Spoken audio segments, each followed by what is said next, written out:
시청자 여러분 안녕하십니까? 12월 16일 뉴스플러스 시작합니다. 코스피가 이틀 연속 크게 후퇴하면서 4천선마저 내어줬습니다. AI 버블론이 다시 부각되면서 이틀 동안 코스피는 137조, 코스닥은 11조가량 시총이 증발한 것으로 나타났습니다. 외국인들의 유가증권 시장에서 이뤄진 순매도는 이틀간 2조 원에 달했습니다. 증권부 정원우 기자와 시장 빠르게 진단해 보도록 하겠습니다. 정 기자, 최근 우리 시장 조용한 랠리를 보여왔는데 이번 주 시작과 동시에 거의 다 반납하는 모습입니다.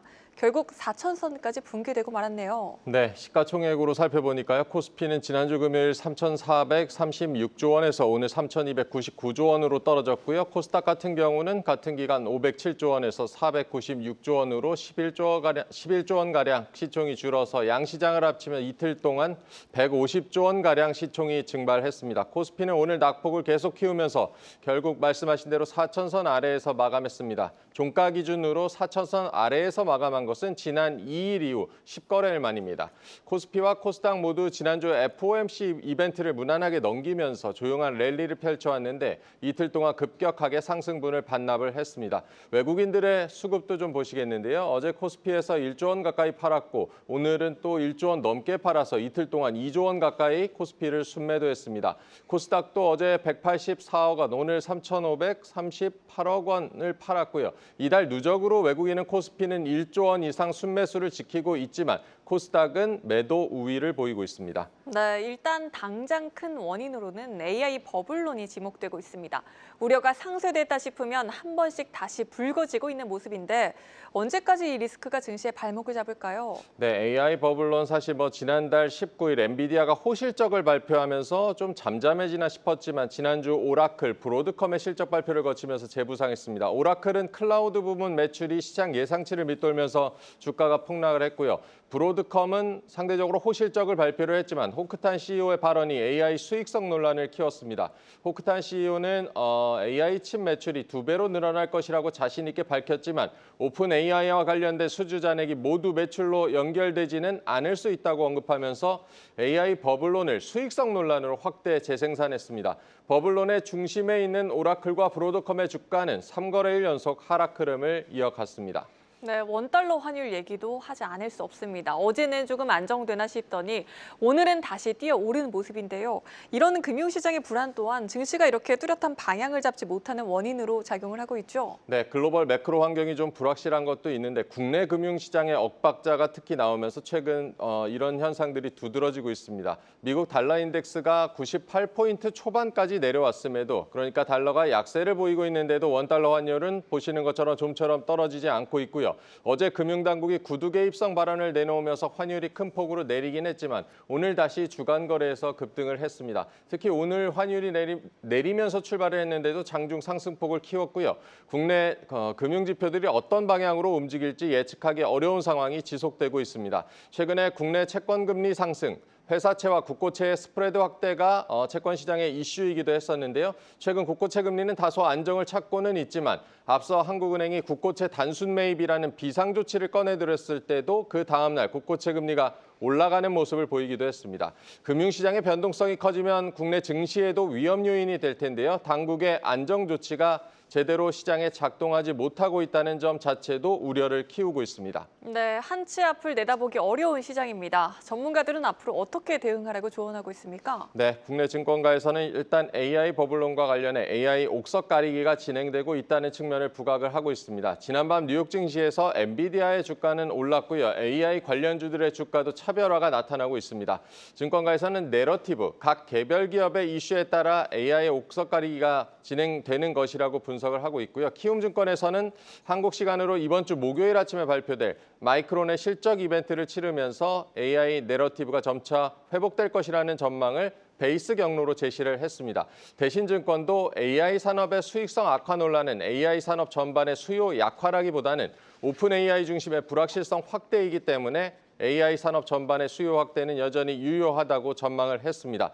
매크로 불확실성의 경우 연준 인사들의 엇갈린 발언에 좀 기인하는 측면이 있는데요. 한국 시간으로 오늘 밤에 나올 미국의 11월 고용보고서 그리고 목요일 밤에 나올 11월 소비자 물가 발표를 거치면서 금리 인하 기대를 후퇴시키지 않을 정도로 나와야 증시에도 우호적인 여건이 형성될 것으로 보고 있습니다. 네, 증권부 정원우 기자와 시장 진단했습니다.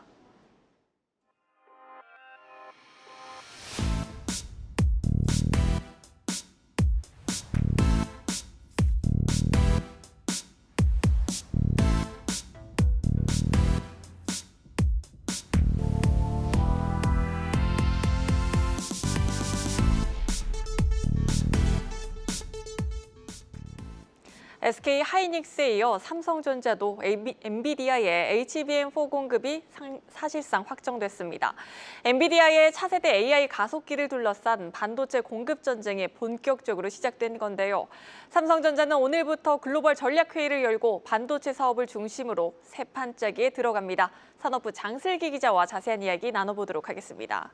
장 기자, 드디어 HBM4 시장에서 삼성전자와 SK 하이닉스의 본격적인 경쟁이 시작됐다고 볼 수 있을까요? 네, 어제 저녁이었죠. SK 하이닉스가 엔비디아의 HBM4 12단 제품에 대한 양산 절차에 돌입했다는 소식이 좀 전해졌습니다. SK 하이닉스는 지난 10월 엔비디아와 HBM4 공급 물량 협의를 완료했는데요. 공급 물량은 2만 장에서 3만 장 정도인 것으로 알려졌습니다. 업계에 따르면 이 삼성전자도 현재 HBM4 최종 샘플을 엔비디아의 유상으로 넘기는 동일한 단계를 밟고 있는 것으로 확인됐습니다. 이 HBM4는 내년 엔비디아가 출시할 차세대 AI 가속기인 루빈에 탑재될 예정입니다. 정식 판매까지 사실 이 최종 퀄 테스트가 남아있기는 하지만 두 회사 모두 사실상 구분응선을 넘겼다고 볼 수 있습니다. 이전 세대인 HBM3E에서는 삼성전자가 다소 뒤처진 게 사실입니다. 특히 HBM3E 12단에서는 SK 하이닉스가 엔비디아를 사실상 선점했고 삼성도 내부적으로 부진했다는 평가를 인정하는 분위기입니다. 하지만 이 HBM4에 대해서는 삼성 내부에서도 이번엔 다르다는 평가가 나오고 있는데요. 삼성이 엔비디아에 전달한 이 HBM4 샘플이 11GBps, 그러니까 초당 11GB 이상의 속도를 구현하면서 경쟁력을 갖춘 것으로 전해졌습니다. 때문에 SK 하이닉스 다음으로 많은 이 HBM4 물량을 삼성이 엔비디아에 공급하게 될 것이란 관측이 나오고 있습니다. 네, HBM3E에서 뒤처졌던 삼성전자 드디어 서력의 기회가 찾아온 겁니다. HBM4가 내년 삼성의 반도체 사업 향방을 가리는 분수령이 될 것 같은데요. 오늘부터 삼성의 새 판짜기가 시작됐다고요? 네, 오늘부터 시작된 이 삼성전자의 글로벌 전략회의는 이재용 2기 체제의 첫 회의라는 점에서 의미가 있습니다. HBM을 필두로 반도체판을 다시 짜는 중요한 전환점이 될 것으로 보이는데요. 특히 최근 구글이나 오픈 AI와 같은 글로벌 빅테크들이 자체 칩을 개발하며 다양화하는 것도 삼성에게는 기회 요인입니다. 그간 HBM 수요의 약 80%가 엔비디아의 GPU 기반이었는데요. 빅테크들이 비싼 GPU 가격과 수급 문제를 해결하기 위해 자체 주문형 반도체를 개발하고 나선 겁니다. 최근 브로드컴과 구글이 공동 설계한 TPU가 대표적입니다. 바로 어제 배경훈 부총리 겸 과기부 정통부 장관의 간담회가 있었는데요. 배 부총리도 과거 TPU를 사용하다가 성능 문제로 GPU로 돌아온 경험이 있다면서 하지만 최근엔 TPU 성능을 많이 끌어올린 것 같다고 언급하기도 했습니다. 이처럼 자체 칩의 활용도가 높아질수록 삼성 입장에서는 큰 손인 엔비디아 외에 신규 고객을 다변화할 수 있는 기회인 겁니다. 이 글로벌 시장에서 단일 벤더 의존도를 좀 낮추자 이런 움직임이 본격화되고 있는 만큼 삼성이 HBM4에서 경쟁력을 회복할 경우 빠르게 계약을 늘려갈 수 있을 것으로 전망됩니다. 네, 이재용 2기 체제 중요한 전환점이 될 전망입니다. 이재용 삼성 회장도 어제 미국 출장을 마치고 귀국했습니다. 이 자리에서 특별한 메시지를 내놓은 게 있나요? 네, 이재용 회장은 미국에서 빅테크들을 잇따라 만난 뒤에 어제 밤에 귀국을 했는데요. 이 회장은 약 일주일간 테슬라와 AMD를 비롯해서 메타, 그리고 인텔, 퀄컴 등 주요 빅테크 고객사 CEO들과 회동했습니다. 이번 출장에 대한 취재진들의 질문에 이 회장은 열심히 일하고 왔다고 짧게 소회를 밝히기도 했습니다. 이 회장의 이번 행보도 AI 반도체 시대 주도권 회복을 위한 것으로 풀이됩니다. 특히 이번 출장지 중에 한 곳이었던 오스틴에는 테슬라 본사와 삼성전자의 파운드리 팹이 있는데요. 삼성이 지난 7월 테슬라로부터 수주한 23조 원 규모의 차세대 AI 칩을 이곳에서 생산합니다. 또 AMD와는 HBM 공급과 2나노 공정을 적용한 파운드리 수주 논의까지 이어진 것으로 전해집니다. AMD가 내년 출시할 차세대 AI 가속기에 이 HBM4 12단이 탑재될 것으로 관측되고 있는데요. 삼성이 HBM4 계약과 더불어서 파운드리 수주까지 성공할 경우 TSMC와의 격차를 좁히는 것은 물론이고 반도체 경쟁력 회복이 빠르게 이뤄질 거란 전망이 나오고 있습니다. 네, 잘 들었습니다. 산업부 장슬기 기자였습니다.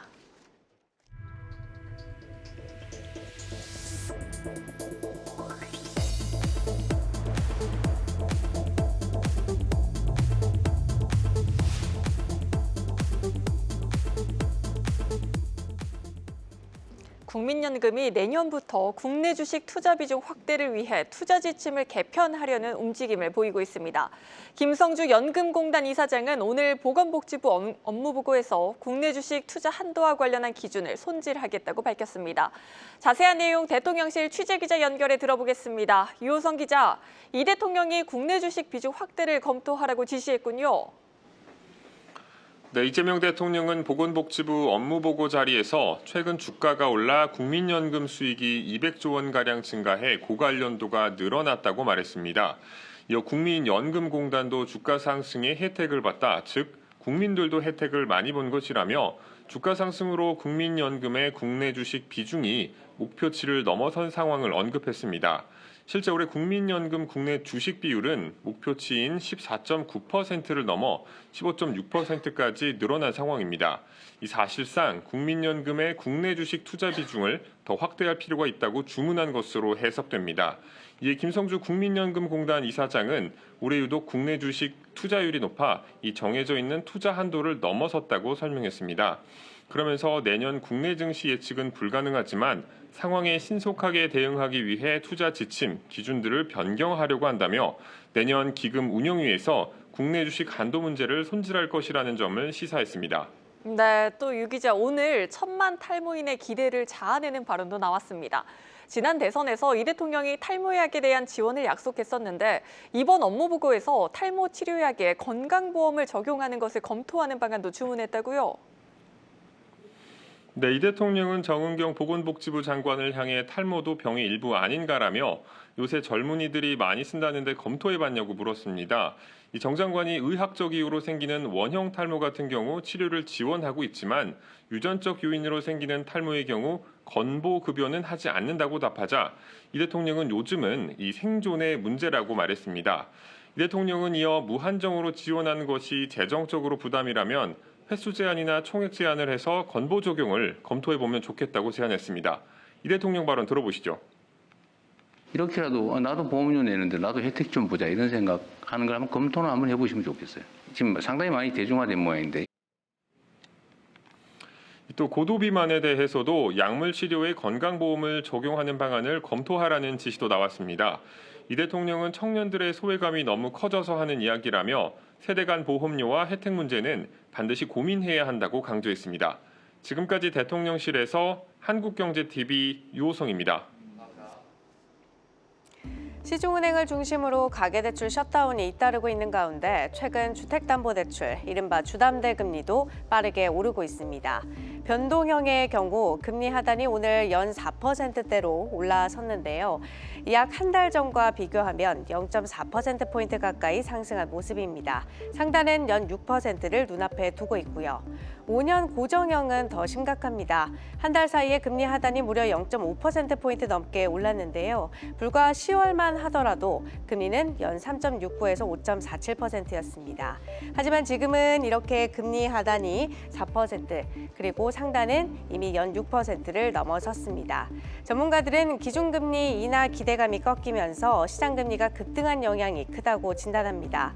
한국은행이 4번 연속 금리를 동결하면서 인하 시점조차 불투명해졌다는 전망에 힘이 실리자 은행채를 비롯한 시장금리가 장단기물 가릴 것 없이 상승하고 있다는 건데요. 실제로 고정형 주담대 금리 산정의 기준이 되는 은행채 5년물 금리는 9월부터 매달 오르기 시작해 이달 들어선 연중 최고치를 기록했습니다.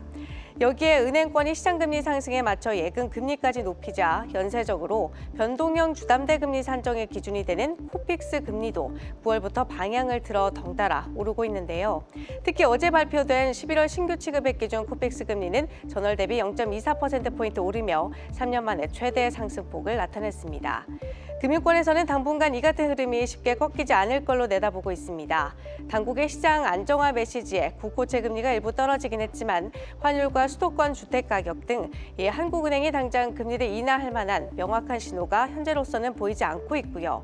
일본의 기준금리 인상 가능성, 내년 1분기 만기가 도래하는 대규모 은행채 물량까지 고려했을 때 시장금리는 더 오를 수 있다는 겁니다. 현재 금융 소비자들 사이에선 대출을 받아도 고민이라는 목소리가 나오고 있는데요. 신규 차주는 물론이고 금리 재산정 기간이 도래하는 기존 차주들의 이자 부담 역시 확대될 걸로 전망됩니다. 지금까지 뉴스 브리핑이었습니다.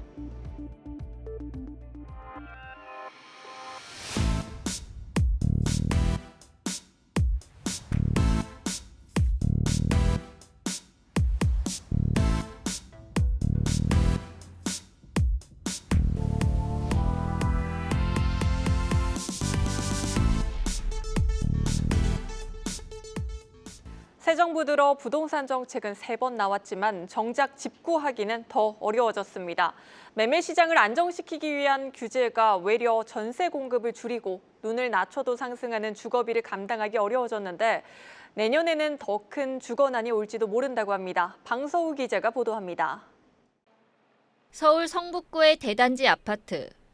전용 면적 84제곱미터짜리 전세 물건이라곤 5개밖에 없는데 가격을 문의하자 부르는 게 값입니다. 집이 지금 금액을 8억 8천으로 올렸어요. 오늘만 하고 안 되면 금액을 올려주세요. 그래요. 치소는 전셋값에 떠밀려 비슷한 가격대의 매매 물건을 찾아보지만 경기도 용인까지 내려와야 하는 데다 그마저도 구하기가 쉽지 않습니다. 거래가 좀 늘어나고 가격이 올라가는 중이라고 매도인분께서 물건을 회수하셨어요. 627 대출 규제로 집을 살 때 빌릴 수 있는 돈이 줄어들고 11호 부동산 대책 발표 이후 갭 투자까지 막히자 서울 전세는 물론 같은 예산으로 갈 만한 경기도 매매 물건까지 사라진 겁니다. 이사를 못 가고 주저앉거나 이사를 꼭 가야 되는 분들은 가려고 했던 아파트보다 수준을 낮춰요.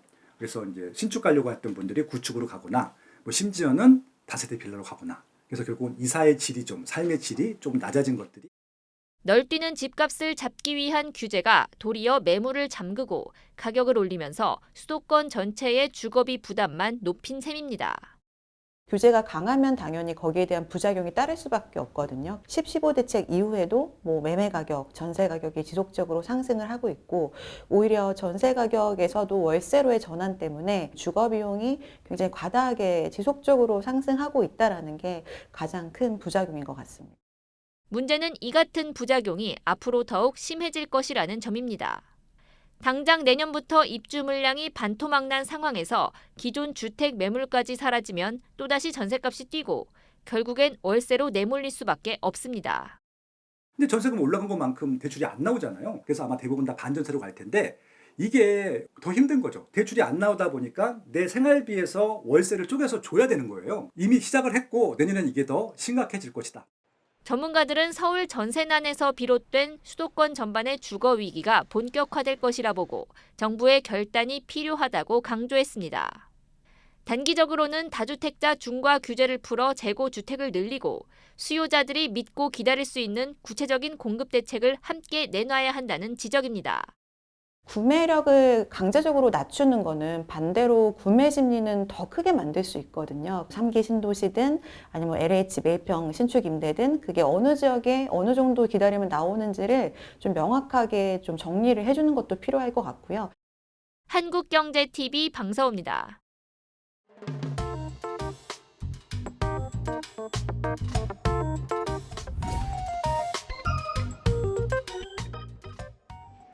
배당주가 주목받는 계절이 찾아온 가운데 배당 상장지수 펀드 시장에서도 변화가 감지되고 있습니다.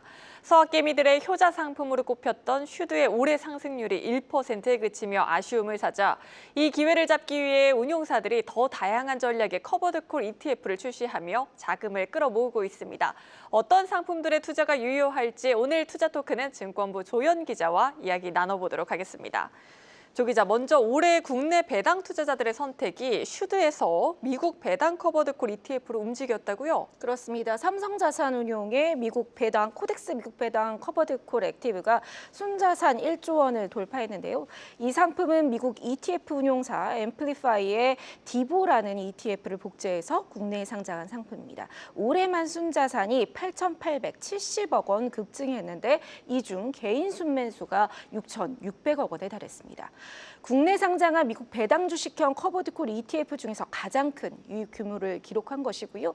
이 기간 한국판 슈드로 불리는 미국 배당 다우존스 ETF들은 개인 순매수 금액이 지난해 2조 원대에서 4천억 원대로 5분의 1가량 줄었습니다. 희비를 가른 건 바로 수익률입니다. 코덱스 미국 배당 커버드콜 액티브의 주가 수익률은 올해 들어서 8.8%를 나타낸 반면 미국 배당 다우존스 ETF들의 주가 수익률은 1% 안팎에 그쳤습니다. 여기에 배당 수익까지 포함해도 미배당 다우존스는 3에서 4%에 그쳐 큰 차이를 나타냈습니다. 네, 결국 주가 상승률과 배당 성과에서 차이를 보였다는 설명입니다. 이달 말에는 한국판 QD보가 나올 예정인데 배당 수익률이 굉장히 높다고요? 그렇습니다. 어떤 ETF인 겁니까? 그러니까 앞서 이야기한 이 코덱스 미국 배당 커버드콜 ETF 같은 경우는 S&P 500 내 배당 성장주, 그러니까 배당 성장이 꾸준한 종목들로 구성한다면 이번에 상장되는 코덱스 미국 성장 커버드콜 액티브는 나스닥 빅테크 성장주 중심으로 구성이 되어 있습니다. 앰플리파이의 QD보를 한국판으로 내놓는 것인데요.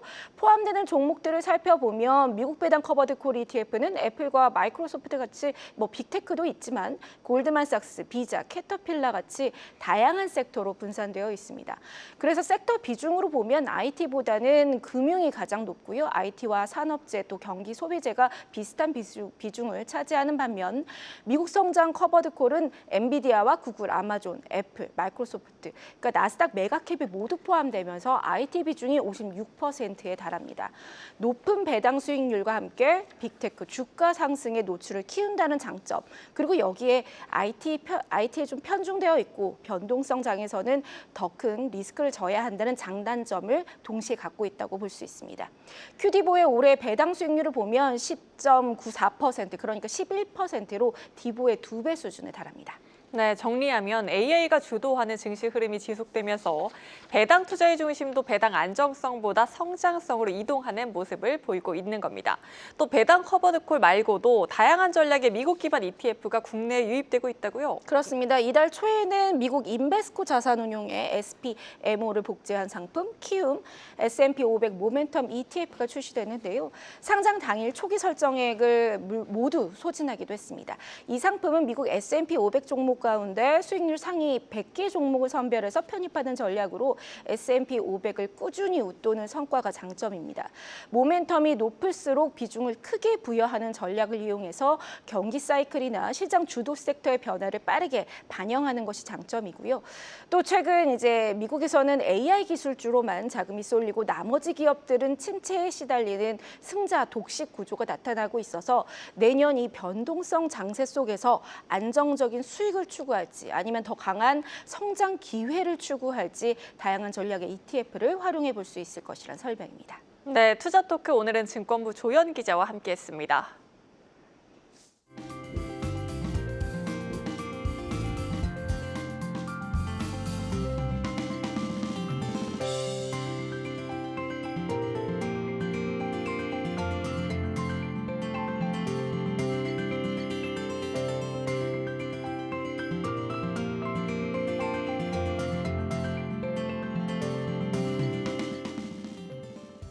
뉴스를 마칩니다. 시청해주신 여러분 고맙습니다.